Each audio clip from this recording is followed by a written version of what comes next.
સોનગઢ કોર્ટનો મોટો હુકમ, નકલી દસ્તાવેજોથી નોકરી મેળવનાર 3 સામે charge frame. Ukai thermal power station નોકરી કૌભાંડમાં અસલી શાંતિબેનની જગ્યાએ નકલી શાંતિબેને નોકરી કર્યાનો આક્ષેપ. ઉકાઈ થર્મલ પાવર સ્ટેશનની નોકરી સાથે જોડાયેલા ગંભીર કેસમાં સોનગઢની પ્રિન્સિપાલ સિવિલ જજ કોર્ટ દ્વારા સિમીબેન સહિત 3 આરોપીઓ સામે ચાર્જ ફ્રેમ કરવાનો હુકમ કરવામાં આવ્યો છે. ફરિયાદી શાંતિબેન પ્રસૂતિના કારણે 4 માસની રજા પર ગયા હતા. આ દરમિયાન આરોપી સિમીબેન નપુરિયાભાઈ ગામિતે ગોપાલભાઈ સામુદ્રે અને સુમનભાઈ એમ ગામિત સાથે મળી પોતે શાંતિબેન હોવાનું દર્શાવી નોકરી મેળવી હોવાનો આક્ષેપ છે. ફરિયાદીના નામે ખોટા ઓળખપત્રો, ચૂંટણી કાર્ડ, બેંક દસ્તાવેજો અને જન્મના દાખલા સહિતના બનાવટી દસ્તાવેજો તૈયાર કર્યાનો પણ કેસ છે. પોલીસ તપાસના અહેવાલ તથા સાક્ષી દસ્તાવેજોને આધારે સોનગઢ કોર્ટના પ્રિન્સિપાલ સિવિલ જજ શ્રી એમ.ડી. પરમારે આઈપીસી કલમ 504, 506, 417, 465, 468, 471 અને 474 હેઠળ ચાર્જ ફ્રેમ કરવાનો હુકમ કર્યો છે. ફરિયાદી તરફે વકીલ રાકેશ બધેકાએ દલીલો રજૂ કરી હતી. કોર્ટના હુકમ બાદ 3 આરોપીઓ સામે કાયદેસરની ટ્રાયલ આગળ વધશે.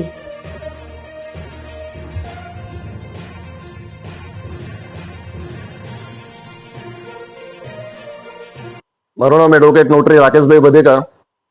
બરડીપાડા ફળિયું જે તે સમયનો તાલુકો સોનગઢ અને હાલ ઉકાઈ, ત્યાંના રહેવાસી નુપુરીભાઈ બોખલાભાઈ ગામિત કરીને એક હતા. એમની કુલ્લે 7 સંતાનો હતી. એમાં એમની 5મા નંબરની પુત્રી સંતાન જે આજે કેસ ચાલે છે એ કેસના આરોપી છે, આરોપી નંબર 1, અને 7મા નંબરની પુત્રી સંતાન શાંતિબેન નુપુરીભાઈ ગામિત એ આ કામના ફરિયાદી છે. કેસની હકીકત હાલના અંદર થર્મલ પાવર સ્ટેશનના અંદર રોજમદાર શ્રમિક તરીકે જે 432 લોકો કામ કરતા હતા એમને થર્મલ પાવર સ્ટેશને છૂટા કરેલા. જે તે સમયે થર્મલ પાવર સ્ટેશનના યુનિયન નામદાર સુપ્રીમ કોર્ટના અંદર કેસ દાખલ કરેલ અને એનો ચુકાદો આવેલ. ચુકાદાના અંદર છૂટા કરેલા દરેક શ્રમિકોને પાછા થર્મલ પાવર સ્ટેશનોમાં ફરજ ઉપર લેવાનો આદેશ કરેલ. એ આદેશની જે યાદી જાહેર થયેલી એમાં 336 નંબર ઉપર આ કામના ફરિયાદી શાંતિબેન નુપુરીભાઈ ગામિતનું નામ હતું. જે વખતે નામદાર સુપ્રીમ કોર્ટે આદેશ કર્યો તે વખતે ફરિયાદી શાંતિબેન એ પ્રસૂતિ પીડાથી પીડાતા હતા, એટલે એ રજા પર ઘરે હતા અને એમને ડિલિવરી થયેલી. અને તે જ સમયે થર્મલ પાવર સ્ટેશને જે નામદાર સુપ્રીમ કોર્ટનો આદેશ થયેલો એ મુજબ શ્રમિકોને પરત લેવાની કાર્યવાહી કરેલી. તો ફરિયાદી શાંતિબેન છે એ વિષય વસ્તુથી અજાણ હતા. વિધવા બાઈ ઇસમ છે, આદિવાસી અભણ મહિલા છે, એમને આ હકીકત વાકેફ નહીં હતા. એનો અજાણતાનો અને ભોળપણાનો લાભ લઈ આજે આરોપી નંબર 1 સિમીબેન છે એમણે જે તે સમયના થર્મલ પાવર સ્ટેશનના યુનિયન લીડર સુમનભાઈ ગામિત અને સામુદ્રે આ બેઓના મેળાપીપણાના અંદર એ બંને યુનિયન લીડરોએ એમની ખોટી ઓળખ આપીને ખોટો દાખલો બનાવીને થર્મલ પાવર સ્ટેશનમાં એવું જાહેર કરેલ કે આ સિમીબેન છે એ જ શાંતિબેન છે, તમે એમને નોકરી આપો. એમના ભલામણથી થર્મલ પાવર સ્ટેશને આરોપી નંબર 1 સિમીબેનને નોકરી ફરજ ઉપર રાખેલા. ત્યારબાદ ઘણા લાંબા સમય પછી આ હકીકત બહાર આવતા જે ફરિયાદી છે એમણે આરટીઆઈ કરી સત્ય હકીકતોથી વાકેફ થયા. ત્યારબાદ એમણે જે તે સમયે સરકારશ્રીના દરેક તંત્રના અંદર લોકલ લેવલથી લઈને રાજ્ય સરકાર સુધી, રાજ્યપાલ સુધી ફરિયાદો કરી. જે તે સમયે રજૂઆતો કરી, જરૂરી દસ્તાવેજી પુરાવા આપ્યા. તેમ છતાં પણ એમનો કોઈ યોગ્ય નિકાલને યોગ્ય ન્યાય ન મળતા એમણે ઉકાઈ પોલીસ સ્ટેશનના અંદર પ્રથમવાર ફરિયાદ કરી. તે સમયે સામાજિક રીતે ગામના આગેવાનોએ, સરપંચોએ બધા ભેગા થઈને એમને સમાધાન માટે પ્રયત્ન કર્યા અને દબાણ ઊભું કરવામાં આવ્યું કે સમાધાન કરી લો. તો જે તે સમયે નોટરી સમક્ષ, ગેઝેટ ઓફિસર સમક્ષ આરોપીનો પોતે રૂબરૂ પ્રત્યક્ષ હાજર થઈને ગુનાનો એકરાર કરેલો 100 રૂપિયાના સ્ટેમ્પ પેપર ઉપર, મારાથી ભૂલ થઈ છે ને હું સિમીબેન છું. ત્યારબાદ પણ એમણે જે સમાધાન કરેલું ત્યારબાદ પણ એમની ગુંડાગર્દી અને દાદાગીરી અતિશય વધુ પ્રમાણમાં થવા લાગેલી અને એમને ચીડવતા હતા કે તમારથી કઈ થઈ નહીં શક્યું. એટલે એમનો પાછો લાગણી હઠ થતા એમણે ન્યાય મેળવવાની અપેક્ષા જાગી અને ત્યારબાદ ફરી એકવાર એમણે ઉકાઈ પોલીસ સ્ટેશનમાં ફરિયાદ કરી. ત્યારબાદ ઉકાઈ પોલીસ સ્ટેશને જરૂરી દસ્તાવેજી પુરાવો આપ્યા. તે છતાં ઉકાઈ પોલીસ સ્ટેશને ફરિયાદ લેવાનો ધરાર ઇનકાર કરી દેતા આ ફરિયાદી પક્ષ એમણે મને કોન્ટેક્ટ કરેલો. એમના દસ્તાવેજોનો અભ્યાસ કરીને, કેસની વાસ્તવિકતા જાણીને, હકીકતો જાણીને એ કેસ નામદાર સોનગઢ કોર્ટના અંદર કેસ દાખલ કરવામાં આવેલો. જે કામે કોર્ટે ઉકાઈ પોલીસ સ્ટેશનને ઇન્ક્વાયરી સોંપેલી અને એ ઇન્ક્વાયરી ઉકાઈ પોલીસ સ્ટેશને કર્યા બાદ નામદાર કોર્ટના અંદર, સોનગઢના અંદર જે રિપોર્ટ રજૂ કર્યો એ રિપોર્ટના અંદર સ્પષ્ટપણે એ લોકોએ સ્વીકાર્યું કે આનો ગુનો બને છે, પ્રથમ દ્રષ્ટિએ ગુનો બને છે જણાઈ આવે છે. એવો રિપોર્ટ કર્યો અને ત્યારબાદ નામદાર કોર્ટ દ્વારા જરૂરી પુરાવાઓ દસ્તાવેજોને ધ્યાનમાં લેવામાં આવ્યા, સાહેદોને તપાસવામાં આવ્યા. એક જ કુટુંબના હોય એમના કુટુંબના સગા સંબંધીઓ, ગામના આગેવાનો, સરપંચોની જુબાની લેવામાં આવી, દસ્તાવેજી પુરાવાઓને ધ્યાને લેવામાં આવ્યા અને ત્યારબાદ આખરે સોનગઢ કોર્ટે જે આરોપીઓ છે, આરોપી નંબર 1, 2 ને 3 જે યુનિયન 2 લીડરો છે અને જે આરોપી છે સિમીબેન, એમના વિરુદ્ધ ગુનો દાખલ કરવાનો હુકમ કરેલ છે. હવે આ કામે મહત્વની વાત તો એ છે કે અમે દરેક પુરાવો અહીંયા રજૂ કરેલ છે. ફરિયાદ પક્ષે જે તે સમયે જે તે સરકારી કચેરીઓમાં દરેક જગ્યાએ એમણે જે ચૂંટણી કાર્ડ બોગસ બનાવ્યો છે, આધાર કાર્ડ બોગસ બનાવ્યો છે, બેંકના અંદર ખોટા આધાર કાર્ડ ઓળખપત્ર રજૂ કરીને એકાઉન્ટ ખોલ્યું છે. ત્યારબાદ પણ એમણે એ નોકરી ચાલુ રાખી છે અને હજી એમની કોઈ તપાસ થઈ નથી. અને ફરિયાદ પક્ષે ઘણીવાર રજૂઆતો કરવા છતાં પણ એમના જે ઓળખપત્રો છે જે બોગસ બનાવ્યા છે એના વિરુદ્ધ કોઈ કાર્યવાહી કરવામાં આવી નથી.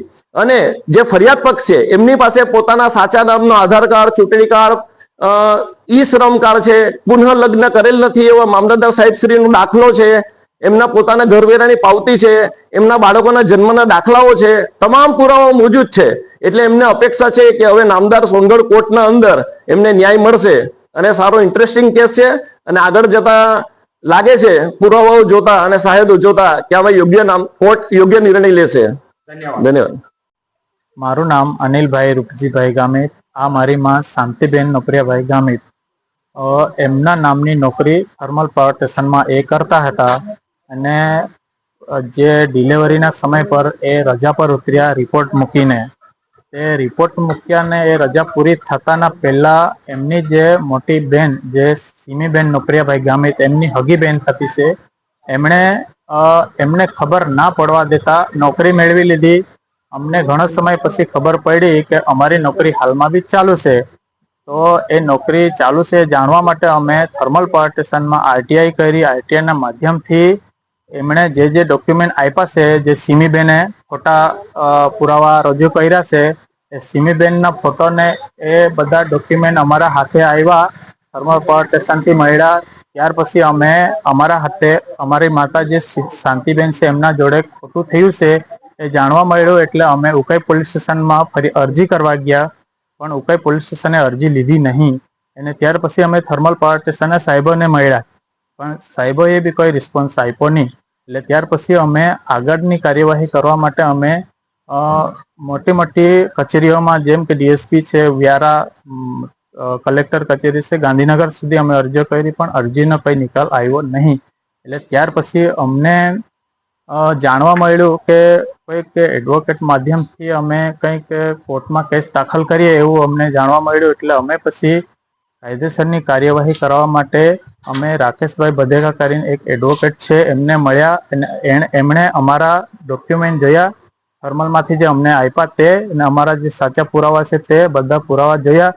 અને જે સિમીબેને જે ખોટું કર્યું છે અને એમના સાથે જે બે સાક્ષીઓ છે, જે ગોપાલભાઈ, સુમાનભાઈ અને એ સિમીબેન, એમ પોતે 3 જણાએ બોગસ પુરાવા રજૂ કરીને નોકરી મેળવી લીધી છે એ ચોખ્ખી રીતે જાણવા મળ્યા. એટલે ત્યાર પછી અમે સોનગઢ કોર્ટમાં ફરિયાદ દાખલ કરી, અરજી એટલે કે કેસ કર્યો.